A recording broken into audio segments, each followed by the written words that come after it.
This episode's brought to you by Notorious Fire Company. Firefighter owned and operated, Notorious Fire Company manufactures and creates quirky and unique items for the fire service. Whether it's your stainless steel water bottles, tumblers, 4-in-1 koozies, you can decorate your emotional support water bottle with more than 100 different designs they offer so very much. From apparel to swag to stickers, they got you covered.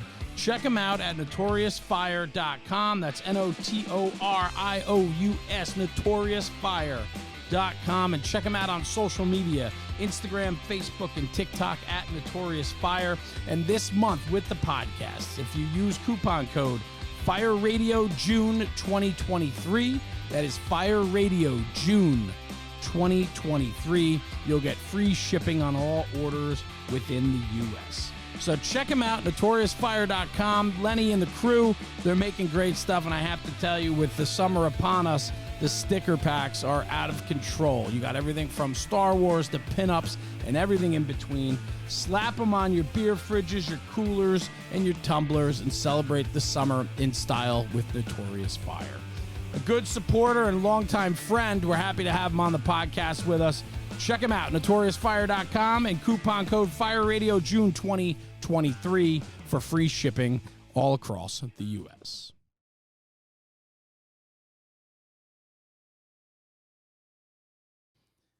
All right, so I'm not even hopping in with the pregame was already good, and it was only 3 minutes long, and I said, James, we got to hit the record button, so off we go. You know what I love? I always think about an English gentleman. They're gentlemen.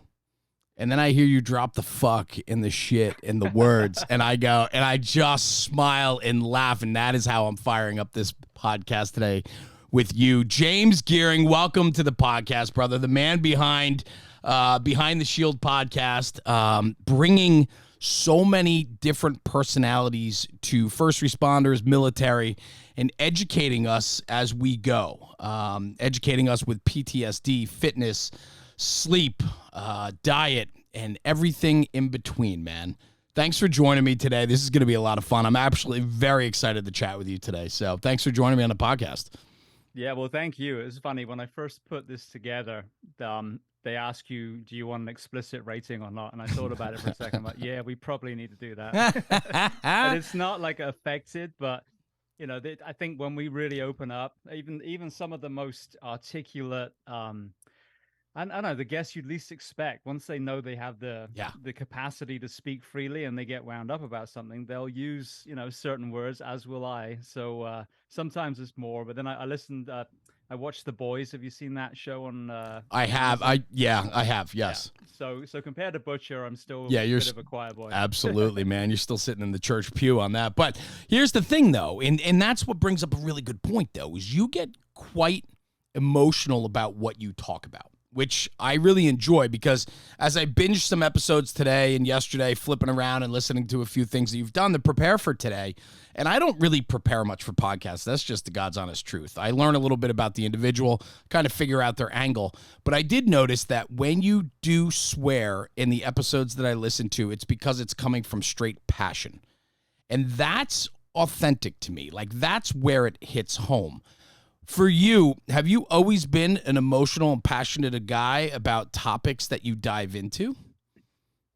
I mean, yes. I think the origin story of the podcast is 2 years I lost 6 firefighter friends. Yes. So 6 funerals, 6 bagpipes, 6 last calls. And so when we get into these conversations, especially when it's a frustration about changing the way we've always done it, Sure. changing the mindset, especially the way we describe our shifts, for example. Oh, it's the greatest schedule in the world. We only work 8 days a month, 1 day on, 2 days off. And then you pick that apart and go, no, we don't. But we can get into that in a bit. But yeah, so that's what really drives me crazy is, and every so often I'll talk about, for example, unions. I was a union member my entire career. However, it's 2023 and we've got firefighters being worked to death, so when it's a topic and I flash back to a funeral and a broken-hearted family being given a folded flag and the helmet, sure, it becomes extremely personal, and that's, I think, when the naughty words come out. Yeah, and I listened to an episode earlier where you were talking about the colors of the true brotherhood and coming back from a line of duty death funeral, and you said, listen, you got pushed back for getting back delayed to the firehouse. Guys are pushing back; they're covering calls for you guys. It's just absolute nonsense. But the point of that story and what I loved about it was you said, I'm either going to break someone's jaw or I'm going home. That's real talk. And I think that that's what's powerful and why your podcast is special. It's because whatever topic you go down, like you're talking about these personal stories that you get emotional about because you live them. And then, guys and girls across the country and across the world are still dealing with issues like that in the fire service. But you're doing so much more than the fire service now. So all these different types of topics, you must have passion about many of them outside of just the firefighting realm. Well, I think the biggest aha to me was a couple of things. I mean, the story of my transition out was really working for my last place, which should have been such an amazing department budget-wise and everything, and just isn't, because of politics and self-serving. And I won't get too kind of trash talky on that, but it made me realize that if you really want to fix the fire service, in some aspects, you need to not work for the fire service. Yes. So you have to know that, what you're talking about, and you have to have worn a uniform. But to truly advocate for people, when we're working for a city or a county, we can't speak freely. We'll get told to shut up. We'll get gagged, whatever it is. And so that was a big thing. And then with the spectrum of the guests, it was really, we are human beings who are firefighters, not the other way around. So once you start looking at that, and you bring in all these experts that work with athletes and Navy SEALs and, you name it, there's so many parallels. And that was, I think, a huge thing for me was a lot of times, for example, our guys and girls will go to a 2-day seminar and come back as our fitness professionals, right? Or our mental health gurus after 2 days. Yeah. And with, again, service and great, doing it for the right reasons more often than not, as long as it's not chasing a stipend or something. But that's not an expert in their field. That's a firefighter who's dabbled a little bit in this area. And we've got some people that wear uniform that are great, strength and conditioning coaches and nutritionists, etc. But when you go to people, that's all they've done for their entire career, those are the true experts of their field. Sure, 100%. Whether it's mental health or fitness or whatever it is, that was kind of what I want to do, is kind of break away from our profession or professions and really just open it up to the entire world. And if they're good people that understand service, then there's going to be so much value to a first responder listening to their story. I find that so many people get caught up in only what they know. When you start talking about like management styles, and I know you're passionate about talking about different things, and you talk about your career where you went from the West Coast to the East Coast, you worked for large departments to smaller departments, you worked for super aggressive, very good, well-run, well-managed, a lot of camaraderie, brotherhood, to departments that maybe are a little more mismanaged or disconnected, if you will, right? There's so much in all of that. But I think what's important, though, is we get out of what we know and make ourselves uncomfortable in learning what we should or want to know. And it's those managers and leaders that cut themselves off from the conversation is really what the problem is.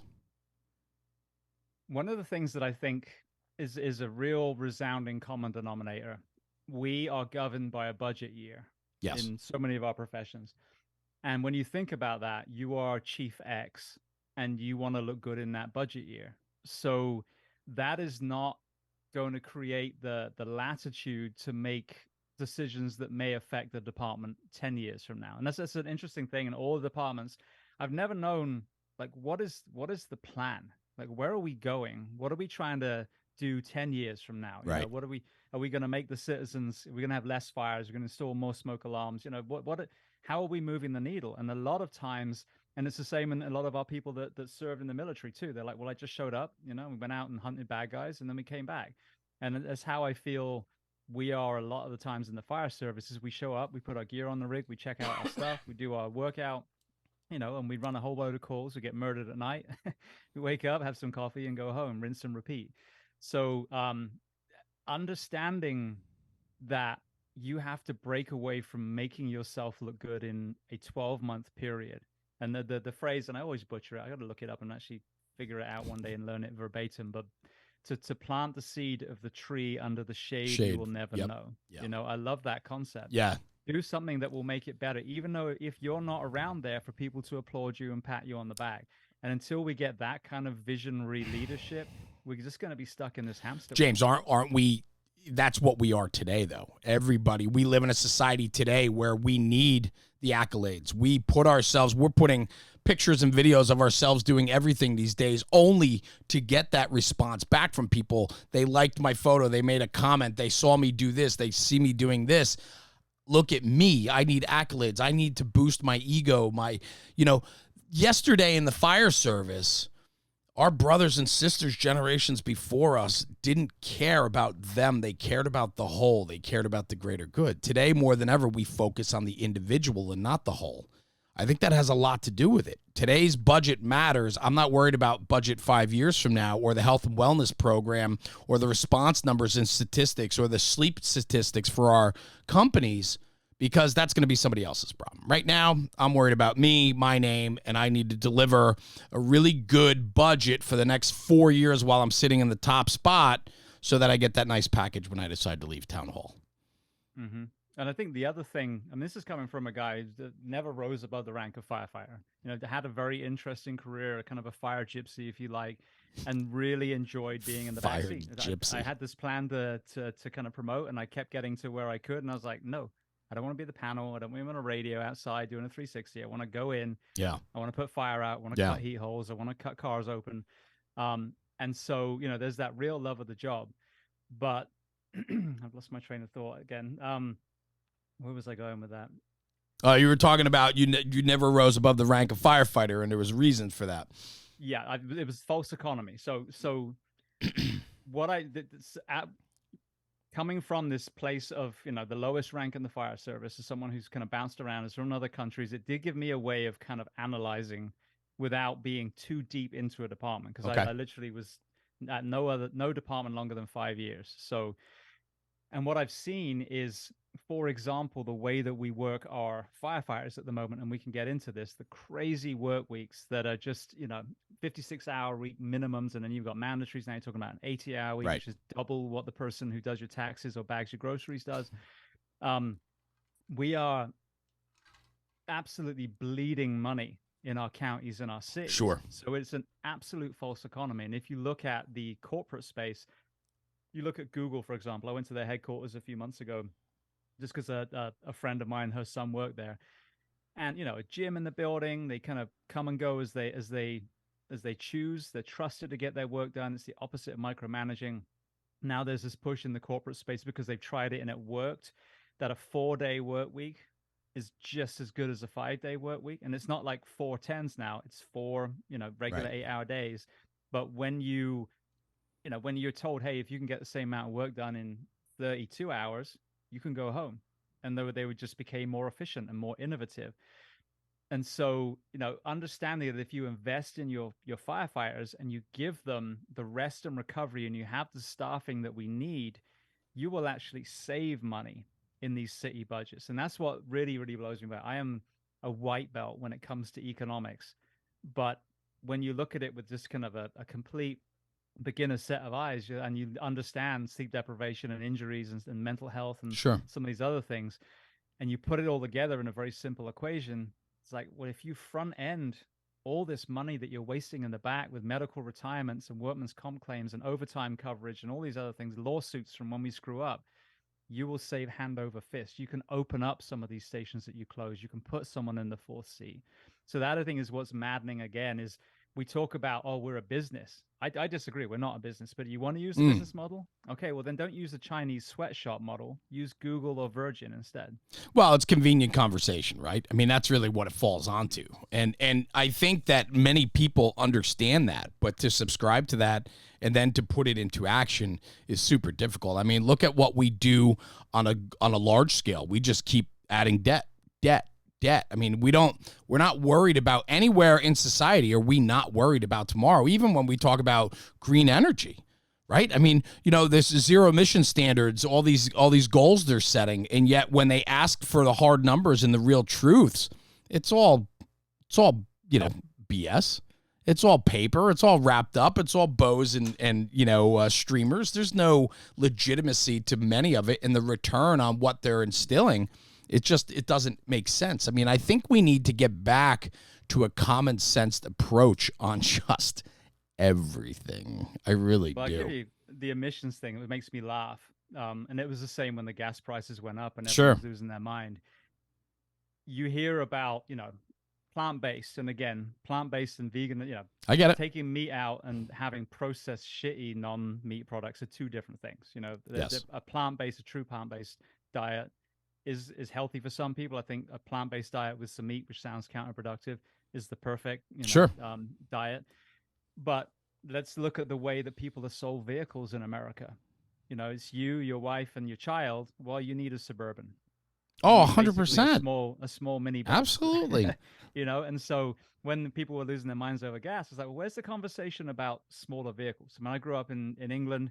My car, I got a little Nissan Sentra, which would be a mid-size in the UK. Sure. But is, I guess, small here. But you can do so much with the car. And there's people out there that need trucks. There's people out there that need the bigger vehicles. Sure. But we are also sold this gravelly voice cowboy dude. Like, if you haven't got a Hemi and Julie's, then you're a bit of a little bitch. So it's the same reason why there's a super big gulp, right? Like, bigger is always better. Like, we're always, and that's that I don't know, that I don't want to say imperialistic attitude that many have, but that's what we've driven towards. But at some point, there's that cutoff, right? And I'm really struggling with that. And that's just a personal thing for me. It's not just the fire service. It's just society and life and the news and all of it. It's just gotten to a point where it's become an everyday battle to try to find common sense and just let's have a real conversation. And that's what I know is important for you with Behind the Shield. You are the steward of conversation, right? You're bringing information forth to educate our first responders, well, anybody that listens, but it's geared towards first responders, right? Military, right? And you're bringing in all sorts of different people that are subject matter experts, are experienced in that field, and you bring that in, and you're the steward of that conversation to what? Educate me, educate the next guy about what is available or what people are doing. Knowing your past with the fire service, because I've listened to podcasts, you talk about a lot of the very common things when it comes to firefighting, sleep and, saving money, all those things, right? But I want to get into you. When you decided to take that leap of faith that I hear you talk about and go with the podcast, were you prepared for where it took you? I wasn't initially, because I was on shift for 2 years when I built it up. And it was honestly, I mean, I was listening to Joe Rogan, Tim Ferriss, The Squad Room, which is a law enforcement one, and then the original Barbell Shrugged. Those are kind of my four go-to. And it got to the point where I'd heard people on these podcasts, and I'm like, why do we not know this in the fire service? Yes. And I listened to, a couple of firefighter ones that were out there, and they had a so-called, nutrition or expert in whatever. And I'm like, no. And I had an understanding of it because I've been a coach, an athlete, and an exercise physiology major. So in London and in Florida. So by no means an expert, but just knew enough to know this was not right. This was, again, like I said, this is weekend certification knowledge, not, journeyman knowledge. It's that 2 days, come back to the firehouse, you're now your expert. Yep. Exactly. So, so I think that's the big thing, is finding them, but it's the storytelling that I really became drawn to. And so 2 years go by and I'm really kind of getting dragged into this. And I had a moment, I tore my meniscus, I had surgery, rehab, back to go to full duty. Again, I had the other one done, I think about 2 years before that.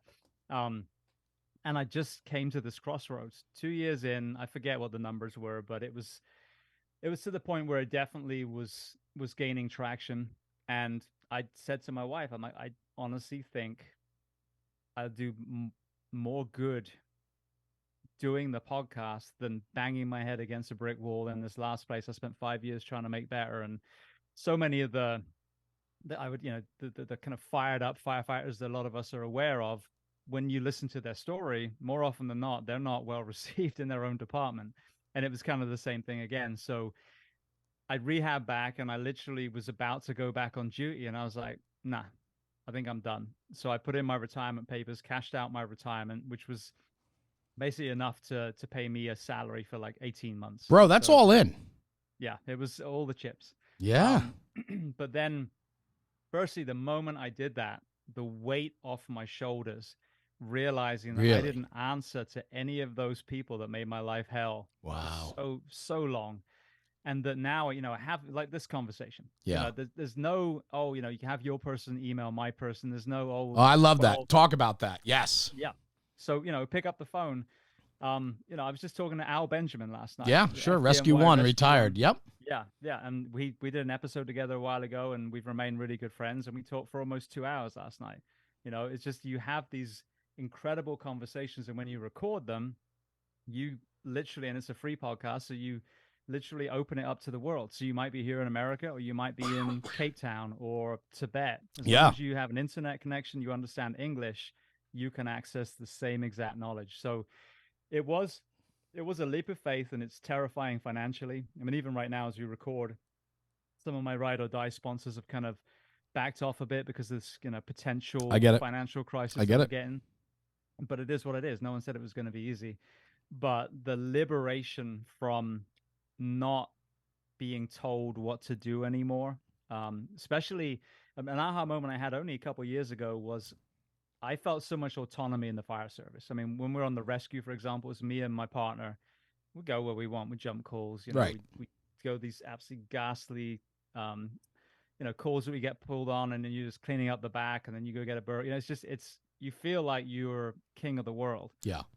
But you're actually told when to show up, what to wear, how to shave, when to do your telestart, all these things. And you realize, okay, there is some freedom within it, but you are, there's very little autonomy actually. So that liberation was eye-opening as well. But, you know what's really interesting to me though is how the liberation came from not having to answer to them. It wasn't, you felt liberated. You felt good. The weight was lifted off your shoulders, whereas you would think the weight would have been put on your shoulders 10 times over because the financial security, the medical, whatever it was, the security of having that job vanished, and yet you felt better.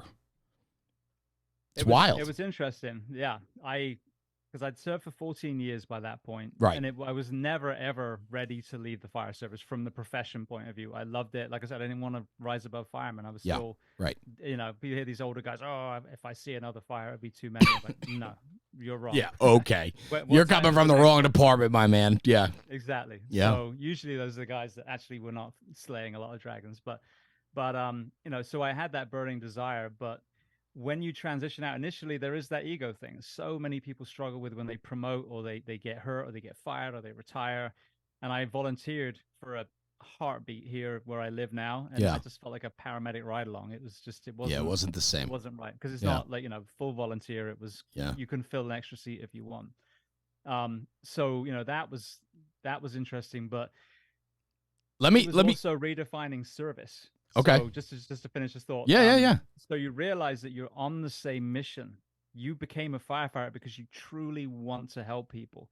There are 1,000 other ways to do the same thing. So the Green Berets talk about being a force multiplier. They go in, they train militia. They don't go kicking doors normally. Correct. And that's what it felt like for me at that crossroads. Okay, I can actually start helping the people that are out there, boots on the ground, and bring all the information and fight for the work week to change and bring mental health and all these things. And then those, million firefighters in the US, for example, are then hopefully whoever listens is going to take that information from that expert, and it's going to improve their marriage, their home life, whatever it is. And they're going to then go on and save umpteen number of people after that. The impact of a podcast to get information out there, to be the steward of that information, it's huge. And if you felt, and I know you do because I've heard you talk about it, you were making more of an impact today than you were riding backwards in a fire department that you were unhappy in being in. What I find really interesting about your story is, and I want to get to the beginning story, but we're going to get there in a second. Life's funny, and I'm learning this as I get older, that life and how life plays out, it's really funny, because I asked myself today while I was listening to you on another podcast, and I was just getting a sense about you. I said to myself, if this guy stayed on the West Coast in Anaheim, which was a fire department that is still near and dear to you, and it was an institution that you were very proud of. You were a tillerman there. You were a fireman. It was a good department. You had a good upbringing through that department. You wonder that if you stayed at Anaheim, would the Behind the Shield podcast be happening? I wonder the same thing. Yeah. Yeah. Because when I had it's a couple of guests. I'm blanking on the name now. It'll come to me. And it was Mike. Oh God, I wish I could remember his last name now. That's what happens when you got 800 Gagliano. episodes in the books. Mike Gagliano. Oh yeah, I mean, fantastic. Yeah, I love Mike. This house rocks. Yes, we were talking about. I'm like, Anaheim Truck One A shift was that thing. Yeah. And what was sad is when I moved back, because I moved back and we had a little boy, and my son's mother, my ex now, wanted to be close to the family. And the only thing I love more than the fire service is my family. Of that course. always comes number one. Sure. So I left my dream department, went back out east, and then the next 10 years I was just chasing that thing. Yeah. So that was what was so hard. But if I'd stayed there, even though my crew would have changed, sure. My truck partner, he ended up hurting his back. My captain, he retired about 3 years later, and then my engineer, he promoted and went to a different station. So it wouldn't have been the same. But I do wonder, without seeing the other side of it. You work for this amazing place in Hialeah. Before that, the training I had in Hialeah was phenomenal.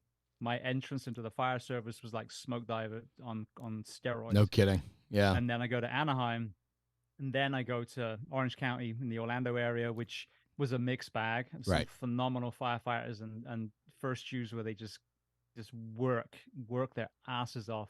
And then the last one, which was the polar opposite on the spectrum. Yeah. And so without that kind of gypsy view of the fire service, I don't think I would have even had the experience to have the discussions that I have today. Yeah.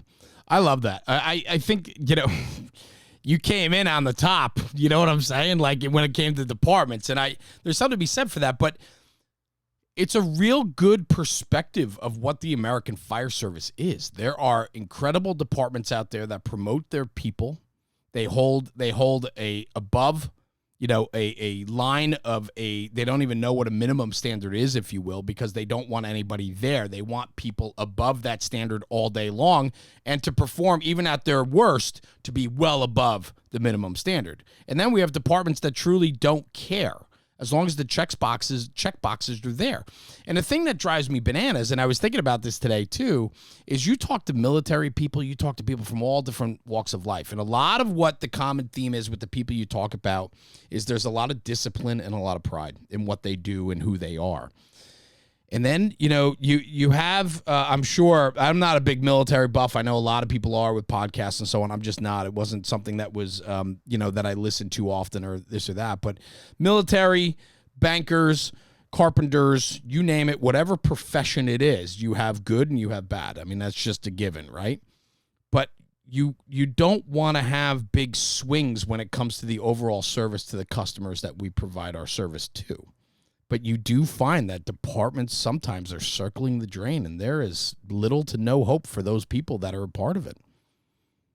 Well, what's sad is when you travel the country and you work for different departments, you realize how fragmented the American fire service is. And people ask me, people come from, organizations like Beaverfit is a good one. I think their exercise stuff is incredible, and they have, to me, the solution of the legitimate reasons why a lot of people can't access fitness equipment. Their stuff you can put in a bay outside, whatever. Right. But they say to me, like, how do you communicate? Is there a governing body that connects everyone? I'm like, we have the union, but in 14 years, I never really saw great information disseminated across the whole country where everyone listened and they knowledge shared and everything. Like, they just didn't. So you have some places where FD and PD don't like each other, so they don't play well, and then you have a school shooting, wonder why no one's talking to each other, or county and city.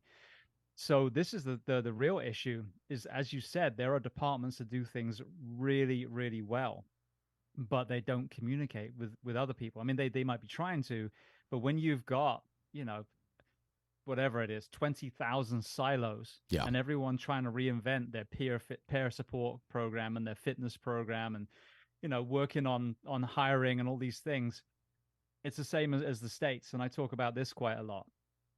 We beat our chest and say we're the greatest country in the world. And I love that. that one clip from, I think it's called, is it Newsroom? Jeff. Oh my God! Like every time that comes to my feed, I watch the whole thing. And and people be like, oh, shut up, go back home and all that stuff. It's like, no, if you love a country, you want to rise it up. You want to make it better. Absolutely. But you can't sit back in the lazy boy eating Cheetos, expect your country to just get better without you trying. So when you look at Norway, their prisons, you look at Finland, their schools, you look at Portugal, their drug policy, England, the NHS. Yeah. There are countries doing certain things around the world really, really well. And if we had the humility to just say, that's so good. How do you do that? We would, the rising tide raises all ships. We would lift everyone up. And it's the same with the fire service. If we would knock those silos down, get over our egos, and actually communicate with each other and talk and knowledge share, we would raise everyone up. And what would be awesome, for example, would be that nationally we go, the firefighter work week should be 42 hours, 24/72. To me, that's the gold standard. Right. But, you without this conversation, we talk about, we love two things the way it is, and, we hate two things the way it is and change. Yeah. That's because we're not talking to each other. That's right. If we actually spoke and understood how, for example, we revere FDNY, they work 40 hours a week.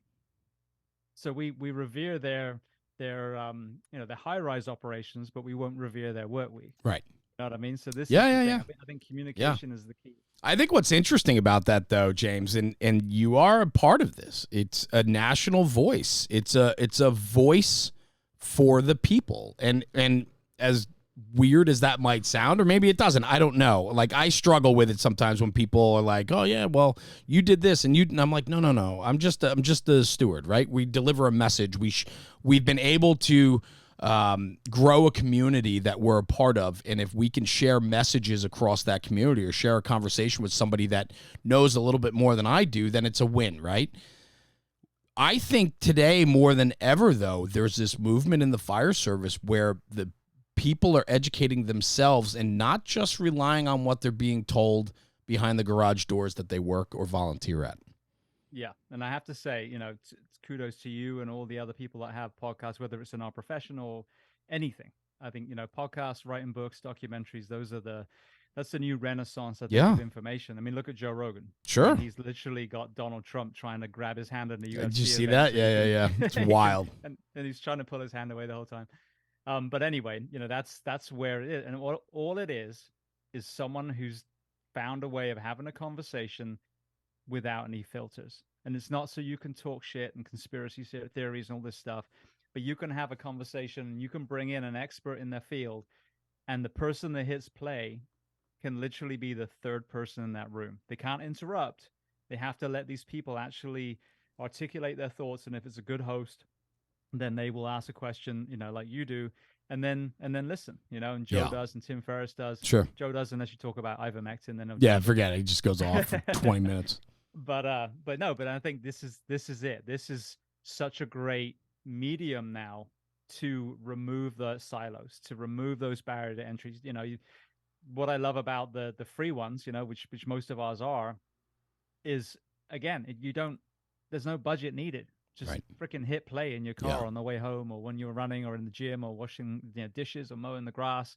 You can access these people whose work is in Stanford or in NASA or working with Navy SEALs, and they are talking to you. Yes. And you can take that same information, just as Bruce Lee says, absorb what's pertinent, what's useful to you, discard the rest. Yeah, I love that. Did that always come natural for you to be the facilitator to? I mean, your early days, I've never really heard you talk about your early days in England. I've always heard you talk about, like, your beginning of your story is usually Anaheim and California and so on. But your early years, your upbringing, were you inquisitive? Were you a conversationalist? Did you enjoy sitting and listening to the grandparents at the table? Or what was that like for you? I think really kind of the genesis of it, and I've said this a couple of times in podcasts, probably quite a long time ago now. I grew up on a farm, and my dad was a veterinary surgeon. Oh, no kidding. And his specialty was equine, so horses. Yeah. And so we would literally have people walk through the door, some of whom were extended royalty, all Sure. the way through to gypsies, and Yeah. every so often, there'd be a homeless gentleman that would camp out on our drive, and my parents would bring him in and give him a bed for a couple of nights and bath and new clothes. And so I got to see that really there's two types of people, good people and bad people. And even with the bad people, when you look at it with a compassionate lens, it's people that have had things happen that have created the behavior. But so regardless of socioeconomic status, you get to interact with all these human beings. Yes. And so as a small kid, I'm not really, giving my 2 cents. I'm 8, 9, 10. So I'm listening a lot. Yeah. And then I'm just getting to see that compassion through my parents. The obviously the healing of animals is a huge one. The grind of actually working on a farm. I always, to talk about being half asleep in school and getting told off, must have been staying up watching TV. I'm like, no, I was lambing. Actually. Yeah, exactly. But yeah. You can't tell a teacher right. that, so whatever. Yeah, so yeah, I'm a bad boy. But yeah, so I think it was all that. It was a very unique lens, a lot of different types of people.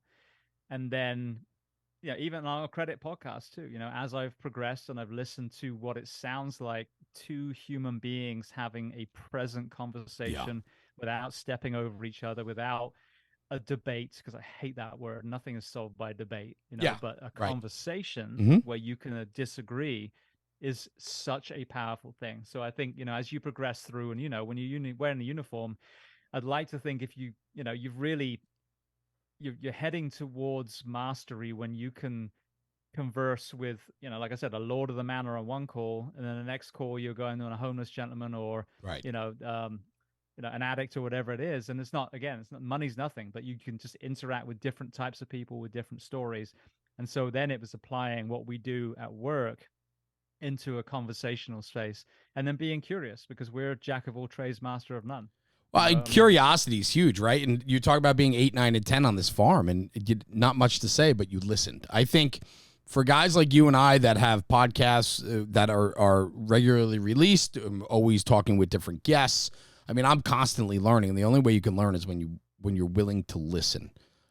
Listening is a skill that I think is lacking more than ever today. I don't think anybody really listens anymore, and then the whole conversation between listening and hearing. But I think what makes for a good interviewer and somebody that's truthfully or truly invested in a conversation is somebody that is willing to listen. I've had to learn that. Yeah, you and me both. Okay. All right. Because I know for me, like my early years in the fire service and so on, I didn't listen much, man. I knew everything, but that humble pie kept getting served up. And then what I've come to realize is there are some really great people in this world, experiences and stories that I'm missing out on because I think I know better than the next. Some of the most knowledgeable people, and I'll give an example, Peter Park, who's one of in the strength and conditioning world, he's revered. Okay. He's worked with a lot of high-level athletes. And in my conversation, he kept asking me what I would do in that coaching situation. And I was like, I'm like I coach one class 1 hour a week. Right. And I think at the time I was coaching CrossFit maybe 3 or 4, but even so, part-time weekend warrior style coach. And this guy is training elite athletes. And it was that humility. He still wanted to know. There was probably something that I would say. That's right. Go, I never thought about that. So that is a real aha moment when you meet the real experts in their field. And I always say this even with MMA fighters and operators, SEALs and SAS, etc. Some of the most dangerous people I know are some of the nicest people I know. And it's the same with the true experts. They are some of the most inquisitive, humble people as well. And that's why you want to. When you can get a seat at that table, right? I mean, I've been in places, I've been in conversations where I just pinch myself, like I can't believe I'm sitting here right now, and that to me, though, I'm very protective of. You form and have formed tremendous relationships over the course. You started, I believe, in 2016, James? The podcast, yes. Yeah. So 2016, and it takes for people that don't really know what goes into a podcast, there's tremendous amount of work that goes into it. And a lot of it is just the abilities to cold call, network, meet people, put it together, make it happen. Your Rolodex is vast, I'm sure, with the amount of guests that you've had on, and you talk to people that are from all walks of life. What is that? You are now becoming that student of everything, right? I mean, I'm jealous of that in a way, right? We talked about my podcast, your podcast. Mine is pretty narrow. It's the fire service, man. Tradition and cultures of the fire service and topics and issues and preserving stories in perpetuity for the next generation. But man, you get to go down all these different roads. What's that like for you? Firstly, like you said, it's that moment where you're like, you just look back 10 years ago and you wouldn't be able to have these conversations in the first place. Right. But, they say you're the sum of the people, the 5 people closest to you. And it's not so much that I've got 5 specific people that, are kind of shaping me, but it's where you may have talked about what was on TV or what this sports team did or whatever. You just like, God, every conversation I have is just, it's valuable. Like it's truly talking about something that will make a difference in the world, so that in itself is absolutely phenomenal. But then what happens is as you recruit this knowledge from all these great people, now you have even more interesting responses to the questions or the answers to the questions in the interview. Well, I had this person from South Africa and they were doing this thing and then they said that, and then this person would be like, oh my God, I've never heard of that before. That sounds amazing. And, and now you're bringing, because it's not you, I'm not sitting here saying James Geering came up with all this stuff. I didn't. I'm, as you talk about being a steward. Yeah. I think I'm a conduit. I'm literally a wire between an conduit. And the listener. But you accrue so much that you can critically think now. As a paramedic, you learn your drug doses and your, cardioversion joules and all these things. And early on, you're just trying to remember that. You get into your career a little bit and then you start kind of housing it a little bit. You start thinking outside the box. And that is, to me, where I feel like now, having listened to 800 people, I'm not an expert in anything, but there's so much to pull on, to ask interesting questions. And then it circles around like, wow, that would totally pertain to the fire service, So I think that's really it. It's, when you first start this, you're like, where were you born? And you kind of Q&A at the beginning. But I'm sure it's the same with you. You've had so many fire service people on, and even your work with the tools that we work with and the engines and trucks and everything. You once you accrue that, it gives you a totally different lens. So someone said to me, "Oh, it's like you've got a PhD." And in a way, if you look at the hours, because most of mine are like 2.5 hour conversations, if each one was a lecture, then yeah, you would have accrued some sort of higher education certification by now. But it just allows you to have have really interesting conversations, and B, which is my favorite thing, anytime someone says, James, I've got a problem with X, I can say, I'm going to send you 3 podcasts. Love that. I'm going to give you homework. And it's not me again. I'm not the expert. No, I think, what you are, I don't know if you're going to like this or not, but you're a librarian.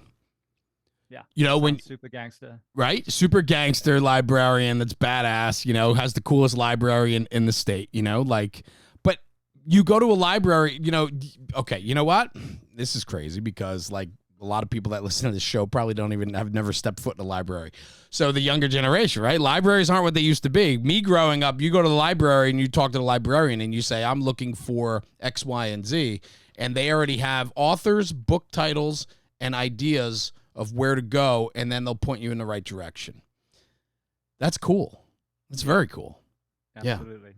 So what is it about it? Like for you, right? I mean, I know it's pushing it forward. It's paying back. It's giving back to the fire service that was good to you, right? For the most part in your career.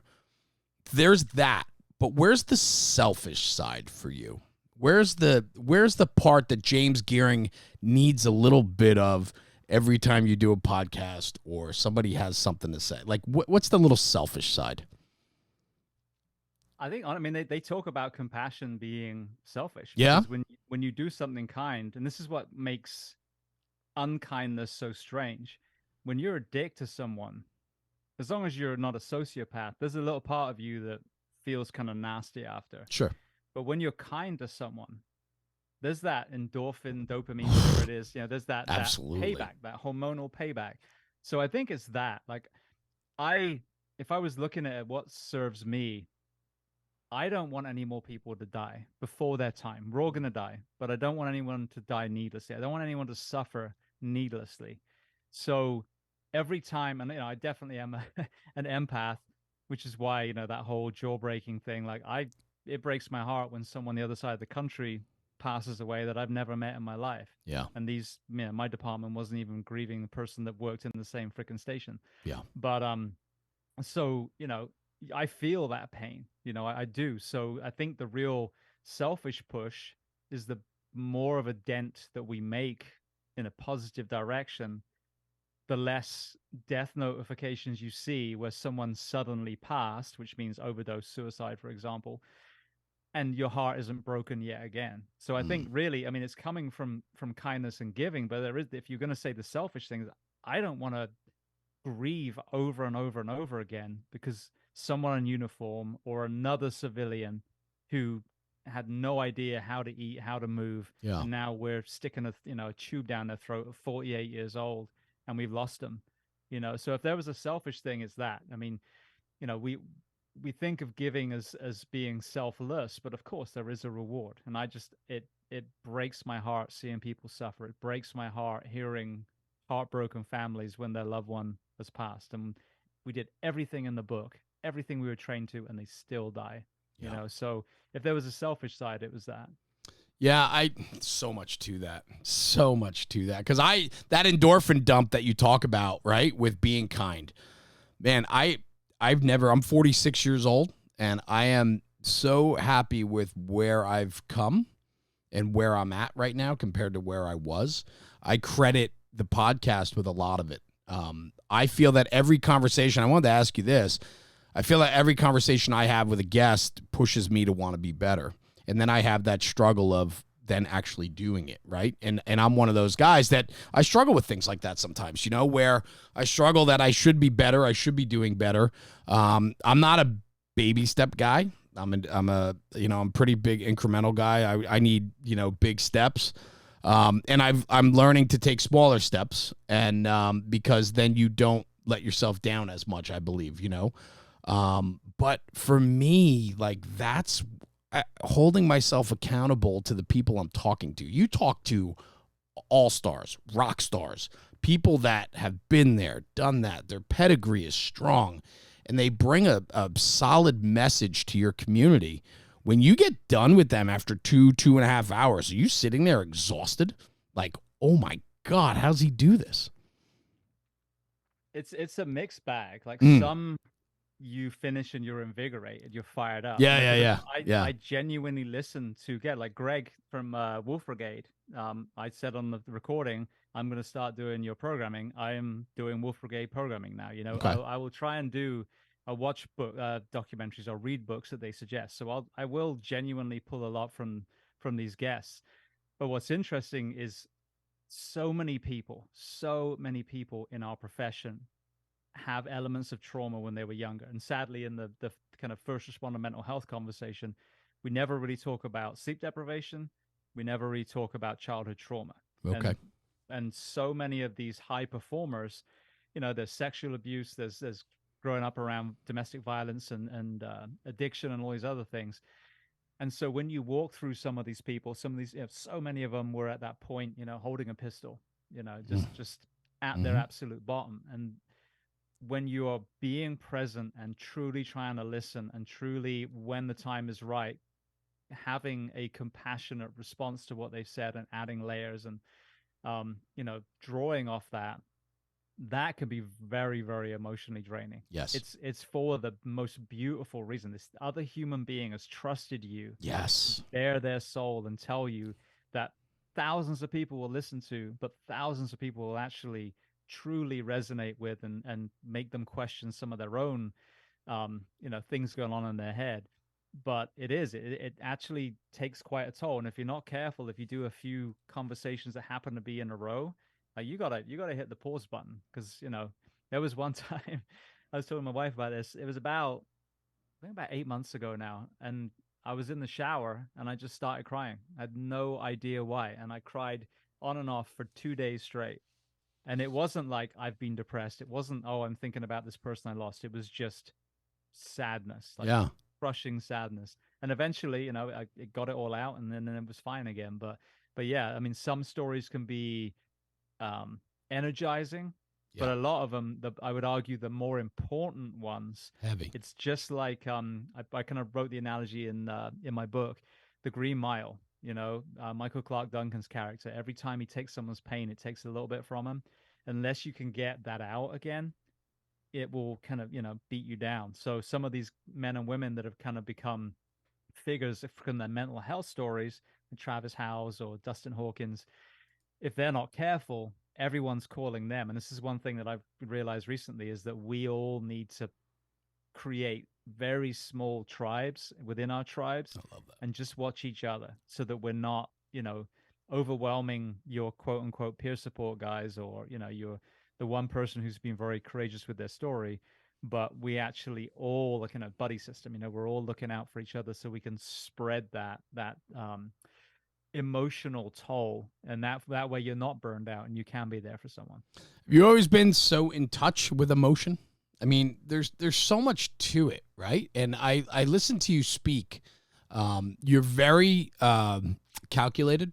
I think you're articulate. You and that comes from listening as well, right? And so I don't know, man. Like, it's just, you do very well at what you do. And I'm sitting here kind of just jealous of it in a way. But it's got to be incredibly fulfilling, and yet there's so much give from you on this. For it to be your career, the highs and lows of it all. Yeah. Yeah. I mean, it's again, it's that burning desire to change, you know, and you have to be careful, because there'll be weeks where, you know, first thing I'm thinking about in the morning and then the last thing at night.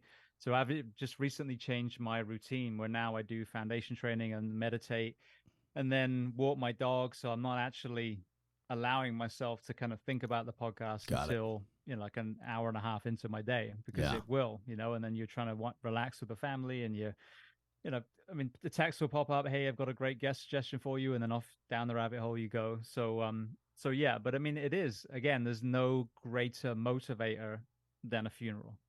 A funeral of someone who died prematurely. When you're living this incredible life and you've got the health, you know, and you're watching people that didn't grow up on a farm, they didn't have an orchard and a garden where they watched vegetables grow and they understood where meat came from, and you know, they couldn't help but exercise because you're running up and down and having to pick weeds and stones from the fields and herd sheep and feed chickens and run from the chickens because they're really aggressive. You know, so the things that I was so fortunate to have growing up, it is that pay it forward, you know, and because there, as you touched on before, there's a lot of narcissism and selfishness within certain groups at the moment. Sure. You kind of have to get the baseball bat with the barbed wire wrapped around, and, you know, kind of get out there and be aggressive to counter the selfishness movement and the divisive movement, and bring the unity movement and the kindness and compassion movement. So rather than, for example, oh, this homeless problem, these bums are everywhere, looking at it as like, why have we got so many addicts and homeless in the most affluent country in the world? What are we doing wrong, and how can we fix it? Yeah. Before, I mean, now that you had the podcast 7 years now at it, it's given you a lot of tools. I'm curious, you talked about 6 funerals, and that was a lot of what led you up to getting on the microphone and starting to answer some questions that you had. Did you lack some tools before today that you dealt with situations or experiences where you were looking for more, looking for answers, finding a different way? Absolutely. I mean, before, for example, foundation training, before I started the podcast, I hurt my back lifting a patient, and Murphy's Law, it was a hypervent, you know, not a true emergency. Right. But the way the rescue was parked, there was no dump on that particular vehicle. The stretcher wouldn't go in. I kind of hyperextended my back, big pop, and then next thing I can't even put my shoes on anymore. So I was always in pursuit of something better. But when you start unpacking the absolute smorgasbord of problems, It's just one after another after another. So then it becomes, maddening on one side, but exciting on the other, because you dive into, you know, overcoming back pain simply by doing a movement practice, and you kind of, on that particular thing, you realize, okay, a lot of people have bulging discs. That's not, that doesn't equal surgery, that you can actually build the musculature around the spine the way it's supposed to be. Right. And that will take the pressure off the nerves, and you can have bulges and live a excellent, life, and deadlift and do jujitsu and all these other things to be absolutely fine and be a firefighter. So yeah, I think, and then with the mental health stuff, you start unpacking that. And initially it was like, just getting to the origins. And then I learned through Jake Clark about childhood trauma, and like, oh my God, that blows my mind. And then you start listening about organizational stress. And, oh my God, that's what I had in my last place. And then, sleep deprivation, and then the list grows and grows and grows. So I was always looking for solutions, but I didn't realize the depth of each of these conversations. And then one of the things I would say now, when I look at a problem now, 7 years later, you now have a Jenga tower of contributing factors. So you talk about school shootings. Every single time it's like World War I. All right, which trench are you going to go, pro-gun or anti-gun? Oh, don't worry about those kids and their parents. They'll be fine. Let's talk about guns. Yeah. You know what I mean? Mm-hmm. And then lo and behold, nothing happens. And then, the next shiny object comes and everyone's forgotten about it and they've moved on. When it comes to that conversation, you've got, childhood trauma that was never addressed. You've got obviously the family unit. You've got the side effects of psychiatric meds. You've got bullying. You've got, of course, availability of firearms. That's obviously one part of this puzzle. But there's so many others. The school safety. I mean, all these things that compound for this perfect storm of this individual to have a psychotic breakdown. Right. And so I think that was a big thing, as I started looking for a two-dimensional solution. And then you open Pandora's box and go, oh my God, here we go. So much here. Yeah. But then you can start putting it into a way that is then palatable for people to understand. Because one of the most maddening things I hear these days is, oh yeah, but it's complicated, which is, the verbiage of the coward. Basically, I'm not prepared to do anything because it's hard. I don't want to work at it.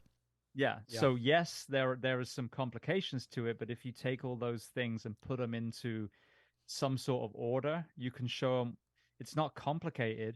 There's just it's a multifaceted approach, but it's not complicated. It's just going to take work in each of these areas, rather than saying we're going to ban guns or we're going to have an NRA rally next to Sandy Hook, whichever trench you're in. I mean, everything takes work, and that's what's lacking, right? It's this belief that the work is worth it. You know what I'm saying? Like you as a kid growing up on a farm, lambing, I think you called it, right? Did you call it lambing? Right. So what is that? Where you shave the lambs, or what's lambing? No. So lambing is literally when they're giving birth. Oh, okay. So, a lot of sheep will, they'll give birth. The lamb will be healthy. They'll chew the umbilical themselves and lick the film, the membrane off the lamb, and they'll start breathing, and everything's good. But you go around there, and there's some that have problems. And my dad's a vet, so the breech birth and all these things. Oh, I've watched it on. My daughter was into the animal veterinary stuff on TV for a little while there, so they're using come-alongs and everything else. So I mean, it's crazy. But my point of that was, from an early age, you were taught work ethic, and you were taught on a farm. There's no shortcuts, right? Like you don't take shortcuts, because when you do, you cheapen the process, and usually the end result is never as good as the original, correct? Well, you can't take a shortcut. Right. For example, the real basal thing, if the chickens need to be fed, then you've got to get up an hour before school. And you got to go and you got to get, the feed in the bucket, and you got to walk up to the field and you got to fling it around, and, you got to check for eggs, and there is no shortcut. If you've got to go pull weeds up in the field, then you've got to go row by row and, on your hands and knees, and pull weeds and pull rocks out, whatever it is. So I think that's just it. Now, are there more efficient ways of doing certain things? Absolutely. And sure. That's a big part of the conversation. But nothing on a farm is easy. Yeah, but I also don't think that everything needs to be super efficient. I think there's reasons for taking the long way to get there, or there's reasons to get scraped up knees on the rock walkway picking weeds, because it teaches you another level of maybe respect or understanding or care, right? Or attention to detail. And I think that that's part of what we're missing throughout conversations. And where I wanted to take this was, I just wanted to ask you, I mean, I have 4 kids, and I know you talked about, you have 1, I believe, right? Yeah, I got my son, and then I've got my bonus boy, my stepson, who's Awesome. 22. I love that, right? So like raising them versus how you were raised, it's very different. And I struggle with how I was raised versus how I'm raising my kids. Now, I like to think that I'm doing a pretty good job. My kids are please and thank you kids. They're taught manners, morals, ethics, values, all important things that we talk about in my house. And in fact, as they've gotten older, I'm really starting to see it come out of them now compared to maybe their friends or people that they pal around with, right? And just the different parenting styles. Bro, that's got to be hard for you because, you know, you are so involved in different types and aspects of things when it comes to mental health, when it comes to PTSD and diet, exercise, all these topics that you talk about to educate us first responders and military people and people that pay attention to your podcast. But you still have to run a home too. And it's like finding that balance. And I know there's no such thing as balance because I haven't found it and I never will. But my point is, though, is like the disconnect, I think, right? It's hard. No? It is. I mean, it's definitely been challenging because technically I've been a single dad most of the time. My Sure. wife, she's on her way home now, but she is 300 miles away, you know, Wow. 5 days a week. And then we try and see each other every weekend, if not every other weekend. My son's mother has been in nursing school the last 2 years. So, you know, again, it's no need for a violin. There's a lot of people. No, it's life. Children. It's life, man. But it's definitely that. But the contrast with the farm, because we've always lived in suburbia. Like I haven't, and just never had the opportunity to raise him. And where we live now, I wouldn't want him to live on a farm because we're in a community in Ocala, Florida. And what they did, they built, it's technically 5 mini suburbs around this central playing area. So there's a soccer pitch, football pitch, basketball court, tennis courts, and then there's a clubhouse with a pool. And so the kids truly can go out till the straight lights come on and then come home. It's all pedestrianized in the middle part. It's amazing. So that has definitely helped with him. That's fantastic. Getting out the house. Yeah.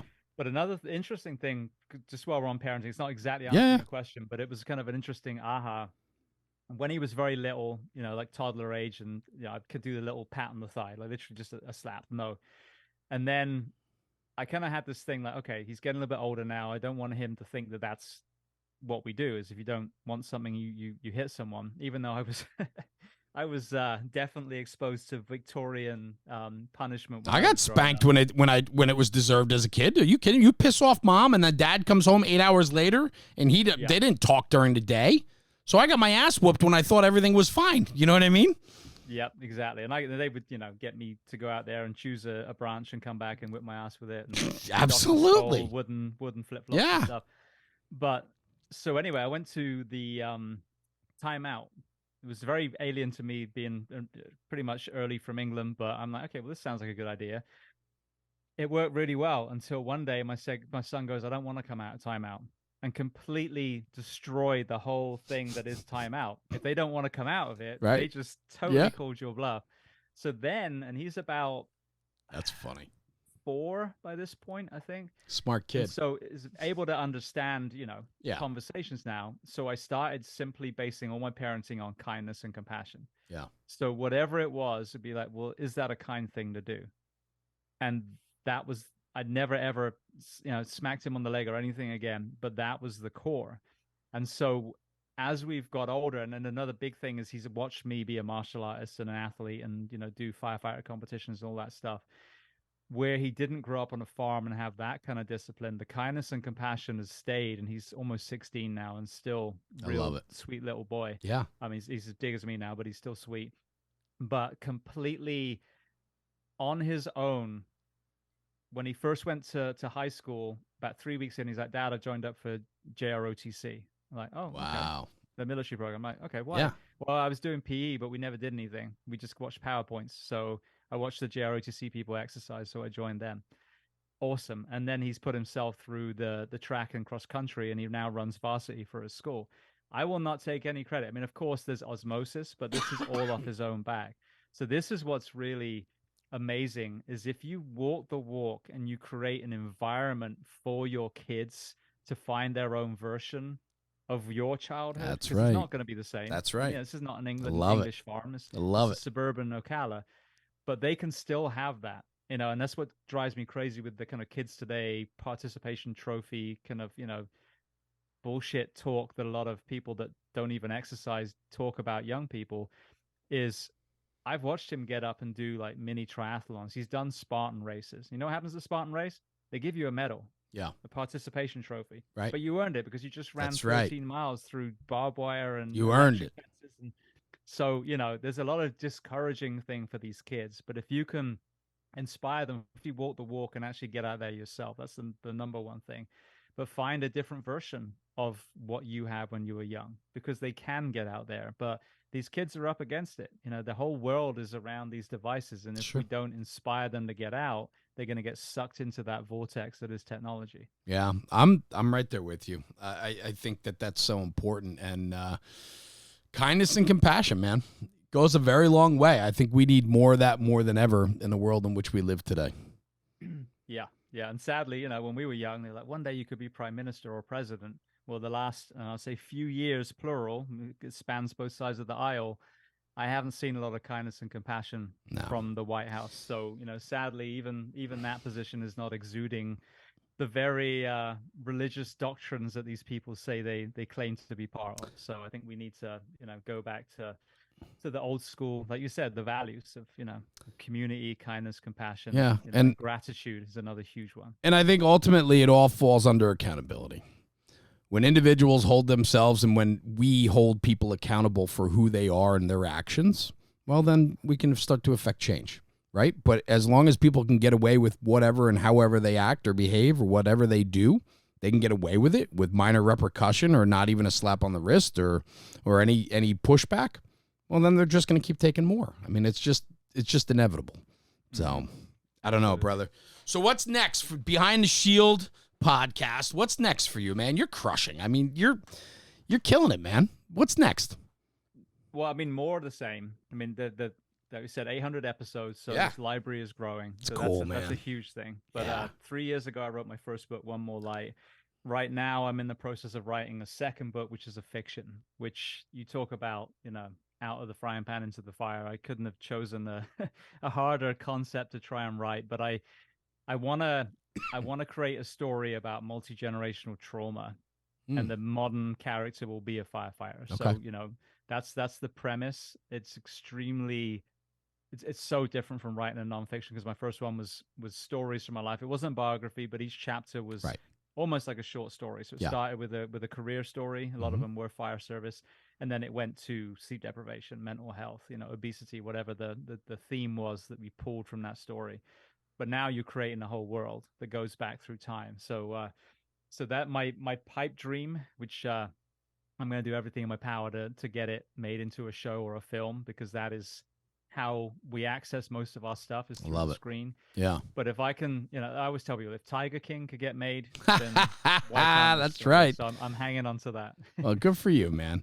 Well, I have to tell you, a lot of pride and passion goes into what you do. And they say it's not a job when you do something you love, right? And on behalf of the fire service and first responders, I mean, brother, thank you. I mean, you've put together an incredible library for us, for reference points, for a place to look for some hope or ideas or things that we might need or we didn't even know that we want.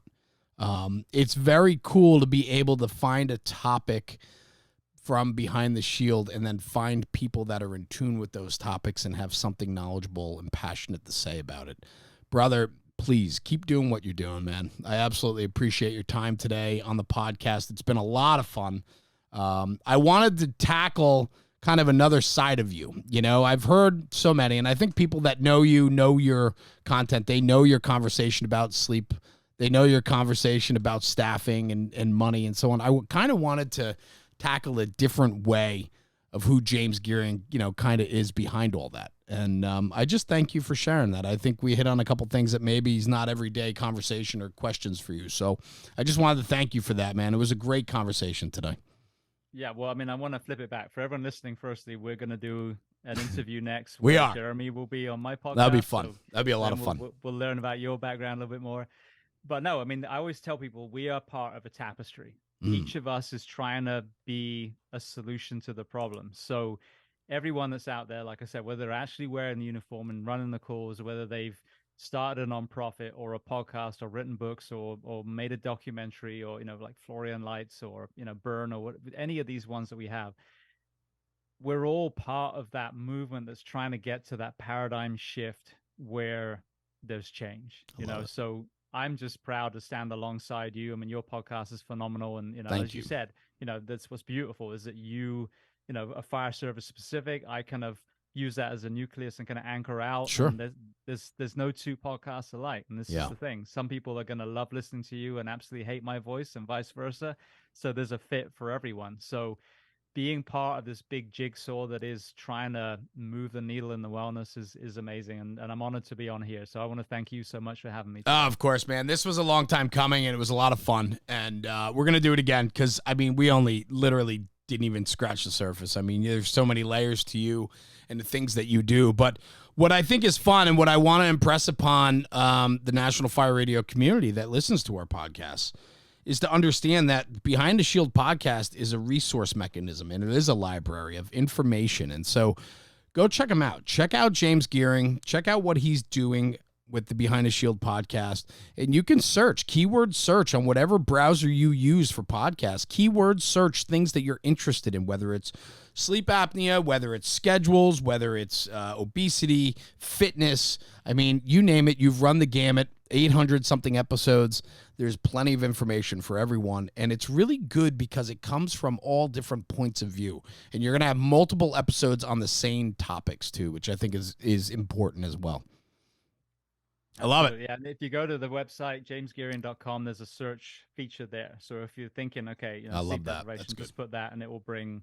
I mean, that topic especially will bring like 20 plus episodes for you to deal with. Because I mean, one of the most maddening things people say is, oh, well, can you show me the research that a 40-hour week is better than 56? If that's what you're getting, send them some of those podcasts. Absolutely. No, that's good. James, thank you. JamesGeering.com.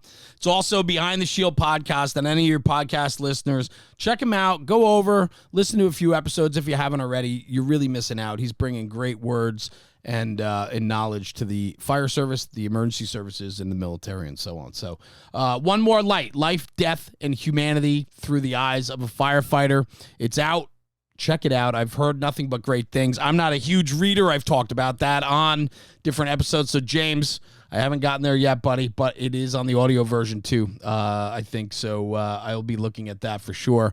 Thank you, brother. Thank you for spending some time with me today on the podcast for National Fire Radio. It was a great, great honor to have you on, and I look forward to doing this again with you, which should be pretty soon.